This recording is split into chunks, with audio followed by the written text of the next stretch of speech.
So we are at the Hippocrates Health Institute. Aha turi ni mu kigo nderabuzima cyitiriwe Hippocrates Florida.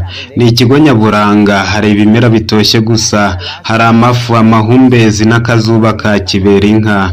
Uhageze watangazwa no guturwa imizigo y'indwara zawe zose.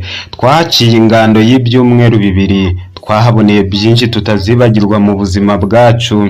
Niyo mpamvu twahakoreye icyegeranyo. Sheri dutangire. Hippocrates Health Institute. Murakoze. Ikigo nderabuzima cyitiriwe Hippocrates ni ahantu hahebuje huje uburanga wagera amaso agatinzwa no kuhitegereza. Bavura indwara za kanseri bakoresheje ibimera gusa. Abantu benshi bahita iwabo w'abazima, ni nka Edeni ya kera. Abantu baturuka mu mahanga yose bakerekeza muri iki kigo nderabuzima baje kwivuza indwara zananiranye, indwara zanze gukira. Aha twahamaze ibyumweru 2 nubwo twasabwaga kuhava tugiye mu mirimo yacu ya buri munsi, imitima yacu ntiyifuzaga kuhava. Twarahavuye, imitima yirahasigara. Twahigiye byinshi byakiza indwara ibihumbagiza za zindi zititiza boroheje n'abakomeye. Twize uko umuntu yasezera ku ndwara burundu binyuriye mu guhindura akamenyero agira mu mirire. Amafunguro nikundira mu kigo nderabuzima cyitiriwe Hippocrates ni amafunguro mabisi, raw food. Kurikira. Iyi ni imimero, beterave, izi ni inkeri, izi ni epinari, iyi ni avoka nta munyu nayihongeye, izi mboga ni ingenzi. Aya mafunguro ntuyasuzugure, yakuvana hagogoma.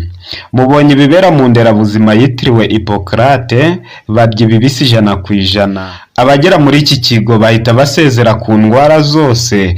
Ibyo barya ni ibizima gusa, bitishwe n'umuriro. Ushobora kwibaza impamvu kuki badateka, uhageze bagusubiza impamvu amagana. Ibibisi birimo ibanga. Iyi byo kurya bikandagiye ku muriro uri hejuru ya dogere 36, imisemburo mvuzo n'intungamubiri zo muri byo zihita zitakara. Iri ni ryo banga ry'iyi mimero. Aha hasabye imimero y'ubwoko bwose, ibinyampeke, ibinyamisogwe, ibinyamavuta byose biba byakoraniye ku myaruko. Ugeze aha hantu ushobora gukeka ko abahaba basaze, ari ba nta bwenge, nta kibiriti, nta mwambi, nta makara, nta gaze, nta mbabura, birira ibibisi uko byakabaye. Iyi mimero muruzi ni ingenzi ku buzima, ivura indwara zose na za zindi zamaze gutitiza abantu no kubihebesha: diabete, umutima, umuvuduko, umwijima, infection zo mu maraso, ubugumba, uburemba, ubushake buke, intinyi n'izindi nyinshi. Abarya amafunguro baba bafite apeti kubi. Aya mafunguro ndayikundira, nta kindi kintu cyayandutira. Clover sprouts, fenugreek sprouts, red lentil sprouts. Imimero ni amafunguro abenshi muri twe badafiteho igitekerezo. Ubuzima bwibereye muri iyi mimero, no kuyitegereza bikuzanira ubuzima. Iyi mimero abatayizi ndabasabiye. Sinzi niba muri kubasha kuyitegereza, iyi mimero neza. Ibiteye itya, isoromwa gutya, igahita yerekezwa ku mbehe, ntinyuzwa mu gikoni, kumbabura mu ruganda. Oya, iva mu murima ikaruhukira ku mbehe. Iyi mimero niyo mafunguro yujuje ubuziranenge, haganjemo inyubakamubiri, intungamubiri, imyunyungugu, ibikatsi n'ibindi. The second big thing that they do here is the wheatgrass. Ikintu cya kabiri twabonye hano ni umutobe w'umwaruko w'ingano. Nicyo gituma buri munsi twinywera umutobe w'umwaruko w'ingano. Umwaruko w'ingano nguyu, nezezwa no kwibera aha hantu. Ubusitani busabye ubuzima buzira umuze gusa. Batoranya ingano nziza bakazishyira mu kantu nk'aka, nyuma y'igihe gito zikaruka zikamera. Uyu mwaruko ufitanye isano n'imirase y'izuba. Kunywa umutobe wayo ni ukwinjiza muri wowe imbaraga z'imirase y'izuba. uyu ni umumero w'ingano mwawubonye, tugiye kuwukoramo umutobe. Ibikoresho byose birahari. Niba wiyizeye ku ikofi ntukwiriye kubura aka kamashini kabuhariwe ku mitobe yakuvura indwara magana n'amagana. Ngiki kinyobwa cyabonetse, akira sheri, witeguye kukinywa? Uyu ni umuti nyamuti ukora ku ndwara zose umuntu yaba arwaye. Nturura kandi nturyohera, uba umeze nk'amazi umwaruko w'ingano gusa. Reka nanjye nweho nivure n'ikingira indwara ibihumbagiza. Ubu ni bwo buzima. Next, we would like to talk about how they make exercising a lot of fun. Which was your favorite? Noneho tugiye kuganira ku myitozo ngororamubiri ikorerwa muri iyi nderabuzima. Haberaho imyitozo itandukanye: koga mu kidendezi, gusimbuka umugozi, kwiruka. Abantu bashobora kumara iminota 30 basimbuka batya. Abantu bamera nk'ababonekewe kuko n'abafite ubumuga bose barahagera bakaruhuka kandi mu gihe gito imbago bakazijugunya. Nta gushidikanya aha hantu haratangaje. Suddenly put on a trampoline and they're trying to figure out what are we supposed to... Waba waritegereje abantu bose bahaba, bariya bose bari indembe ariko bageze hariya bakira indwara zose. Urabona hari icyo babaye, nta kibazo bafite, nta n'icyo bashobora kwiteza. Na babandi bose banga gukora siporo bageze hariya bakamenya umumaro wa siporo ntibakongera gukora siporo bagononwa. Aha hantu hakurema bundi bushya. What else do you take back? The green juices. The green juices, I think. Ibindi uhakundira ni ibiki? Wait for. Urabaza amenyo y'inkoko? Umutobe w'imboga rwatsi. Umutobe w'imboga ukorerwa ahantu urihariye, bawukora mu mimero itandukanye. Uyu mutobe uba wujuje ibyangombwa byose. Nta muntu wawunyoye wongera kuzahazwa n'amavunane y'umubiri. Iyi ni imvange y'imimero n'imboga rwatsi, icyatsi kibisi, indatwa mu buzima bwa buri muntu. Celery, sunflower sprouts. Nge navumbuye ibanga rizwi na bake, ibanga rintera ubuzima buzira umuze. Ubu nta kibazo nshobora kugirana n'ubuzima, ndaho ndemye ndi mu bisubizo gusa. Itegereze nk'uyu mutobe wa celery uvanze n'indi mimero. Ubu se wambwira ngo urahenze koko? Ntuhenze, burya hahenda mu bwonko no kutifatira ibyemezo. Inwere nshuti yanjye hashi ku buzima bwawe. So Subha's all about the food. Her 3 points have been raw food. Wabonye amafunguro ya hariya? Ibyo kurya bibisi, imimero y'ingano n'umutobe, umutobe w'imboga zo mu gisambu. Aha hantu narahageze harantangaza, nsanga ari ya deni ya kera bavuga muri Bibiliya cyangwa ibitabo bitagatifu. Bisa naho nta mupagano baha hantu. Ikintu cyose umuntu akeneye kiboneka hano. Nge nkigera aha hantu numvise ntahava, numvaga nahaca inganda iteka ryose. Hari abaganga b'inzobere, imiti yihariye, ubwiza nyaburanga. Nge mbura amagambo natakama aha hantu. There was a lot of focus on education. They really Ikindi kintu nkundira muri Edeni y'aha ngaha nuko bagira uburezi bufite ireme. Iyo uhageze baguha ubumenyi buhagije burebana n'ubuzima bwose umuntu abayeho, ku buryo umuntu ahava asobanukiwe neza, ari umuhanga w'indashyikirwa. Aha hantu mpababwiye mutarahageze ntimushobora kuhasobanukirwa. Aha ni ahantu ugera ukahahurira n'abadogiteri b'inzobere, abavuzi gakondo basobanukiwe na buri rugingo rw'umubiri, bazi ibimera hafi ya byose byo mu isi. Barakwigisha ukazahava nawe wibereye muganga. Ntushobora gukenera muganga wundi wamaze kuva aha hantu, usigara uri muganga uvura abandi, ariko nawe warakize indwara uvura abandi. Bihabanye n'ibiba ku bandi baganga bose, usanga bavura abarwayi umuvuduko, umutima, diabete n'izindi nyinshi. Ni urugero kandi nabizi indwara zarabatsikamiye. Iyo nawe urwaye ntushobora kuvura abandi barwaye uko bikwiriye. Niyo mpamvu abantu bahorana uburwayi babura uwaberekera, ntibabwirwa ibibangiza. Ibyo banwa n'ibyo barya bikabavura neza uburwayi bwabo. Bahorana uburwayi batandukana nabwo bapfuye. Ngayo nguko. You could have trees and trees, and then there's a pathway to go somewhere else, and then you're suddenly... Dore abaganga baha ahantu ukuntu bafite itandukaniro, usibye kuba abaganga ni n'abigisha b'inzobere.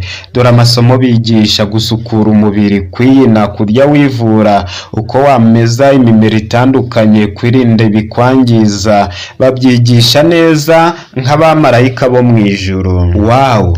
Uzi nge nkigera aha hantu nameze nk'ubonekewe. Haba akazuba keza, ibimera bitoshye, amazi yaho kuyoga no kuyanwa ahita kuvura. Abaturage baho abakunda gukora ingendo nababwira iki? Another place that I really like here at the institute is the store. Ahandi hantu nkunda muri iyi nderabuzima ni mu isomero, library. Ibitabo byose bihaba bivuga ku buzima gusa. Wagira ngo ibitabo byose byo mu isi bivuga ku buzima bikoraniye ahangaha. Ibitabo bivuga ku miti yose yo mu isi. Ibitabo usoma mu minsi mike ukaba ubaye umucurabwenge w'ubuzima. Iri somero riratangaje mu isi. Maze imyaka 4 mvuye aha hantu. Njyewe ubwanjye narahageze mu kigo nderabuzima cyitiriwe Hippocrate, Florida. Naho hageze ntiwaceceka ibyaho. Nge maze kuvayo nabaye muzima wese. Imyaka 4 yose ndaha hantu niga kwivura ubumenyi butandukanye. Icyo nungukiye muri iyi myaka 4 ntushobora kukiyumvisha. And really, you're pretty much on your own. Nyuma y'iminsi mike uhageze umenya kwikorera imitobe ku giti cyawe, salade zitandukanye, uba inzobere ukagwiza ubwenge nyabwenge. It's self-responsibility. And for me, that's a big learning, because healthcare outside of here is all about someone else doing things on our behalf, where we aren't empowered to take our own decisions. Abantu bose bigishwa mu gihe gito, ubundi ubwabo bakigeza ku buhanga. Iri ni itsinda ry'abakozi baho i Florida, iwabo w'abazima, abahanga n'abacurabwenge. Uzi ikindi kintu gikomeye navomye aha hantu ni ikihe? Ni umudendezo wuzuye. Ntawe ukugenzura ngo urakora iki n'iki. Wifatira ibyemezo ku giti cyawe. Aha niho haguha amahirwe yose ashoboka kugeza ku bumenyi nyakuri wiyumvamo utahaswe n'abandi. Aba baganga bose barakuvura, barangiza kukuvura bakakwigisha uko wivura. Uhereye ubwo wibera muganga, ntuzongere gukenera muganga wakuvura. Abaganga nk'aba wabavana he handi? Intero yabo ni igihe kirageze ngo umuntu yivure. Ku buzima bwacu twivure dukira indwara zose. Mbega ahantu heza mu isi. Ndorera abantu bahosha. Urabona hari ikibazo bafite, barakeye, barashima, baguwe neza muri byose. So another big part of the healing over here is letting go. Ahandi hantu hakomeye muri iki kigo naho gutemberera. Ujya ahantu hiherereye ukitekerezaho, ukibazaho, ukibwira, ukiyinjiramo. Igihe uri muri izi mbamutima, umwuka w'aha hantu woza ubwonko bwawe maze ukaguhindura ikiremwa gishya. Imirasire y'izuba, amazi meza, ubwiza nyaburanga, umwuka mwiza w'aha hantu bihita bikuvura bikagukiza indwara zose urwaye. Usezera ku majune, ku ntimba, agahinda gasaze, inzika, umujinya, uburakari, umutwe wakuzonze. Ubuse mbabwira iki? No stress with this center. To let you all know that this place exists. I know that it may be very difficult for many of you. Ushobora kwibwira ko aha hantu hatabaho kwisa, ariko hariho. Abenshi nzi ko bitaborohera kugera aha hantu bitewe n'amikoro, ariko bashobora kwiremera ubusitani aho batuye maze bakivuza imiti baturanye nayo, yabavura kandi bagakira neza indwara zaba zironze. Kandi uramutse wifite nta cyatuma udatemberera aha hantu. Nababwiye ko ari mu kigo nderabuzima cyitiriwe Hippocrate muri Florida. Aha ni ku mugabane wa Amerika, iwabo w'abazima bagashize. Batikanga indwara iyi n'iyi kubwo kuziririza amahame yose arebana n'imirire, iminywere no gucika ku zindi ngeso. Coming to places like these, we are able to experience it, and we dream of having one Sattvic health center soon. ikintu cyatuma wifuza kuza aha hantu ni ukuharahurira ubumenyi budasanzwe. Ikindi kintu ni ukwiga uko wajya wivura buri munsi ukabaho utarwara. Utabashije kuhagera wakwiga amayeri yose abantu baha hantu bakoresha bivura indwara zitandukanye, kandi birashoboka. Reka dusubize ikibazo kibazwa na benshi ngo mbese kubaho utarwara birashoboka? Igisubizo nibyo bishoboka gusa, ariko umuntu ntabigezwaho n'impanuka, bigezwaho no kumvira ubudakebakeba amahame yose agenga umubiri we. Imbaraga z'ubuhanga, imbaraga z'ubuzima n'imbaraga z'intekerezo byose bishingiye ku mahame ntakuka. Iyo umuntu amaze kumenya neza aya mahame abaho yitaruye indwara zose zamaze gushobera abantu amagana n'amagana batuye ku isi. Kandi hari ibihe wageramo kubonana na muganga ntibigukundire. Urumva wakora iki byagenze gutyo? Wiga uko wakwivura. None se ntuzi ko hari igihe ushaka dogiteri akaguha randevu y'amezi n'amezi? Utekereza ko iyo randevu ihagarika kuribwa kwawe? Hari n'igihe ushyiramo umwuka ugitegereje muganga. Mbega ikibazo! Igihe kirageze ngo umuntu yirwaneho. Abadutanze kubona izuba bari babizi neza, maze baturaga ubucurabwenge bugira buti akimuhana kaza imvura ihise. Mbatuye inganzi itaganzwa y'ibimera bituremera ubuzima butajorwa, ubuzima buzira umuze umuntu wese yagira. Mwarushaho kugira neza ibi biganiro by'ubuzima mubisangije bagenzi banyu. Ibiganiro tubagezaho byamaze kubahamiriza ko kubaho mufite amahoro yuzuye n'ubuzima buzira umuze ari ikintu gishoboka cyane. Nawe utarayikanda tukwifurije ikaze n'ingoga muri iri shyiraniro ryo kurwana ku buzima bwa benshi buragiriwe ku manga. Ngwino dufatanye kuzahura rubanda nyamwinshi rwamaze kurengerwa n'insobe z'ubuzima. Mbifurije ubuzima buzira umuze n'amahoro ava ku Mana. Shalom.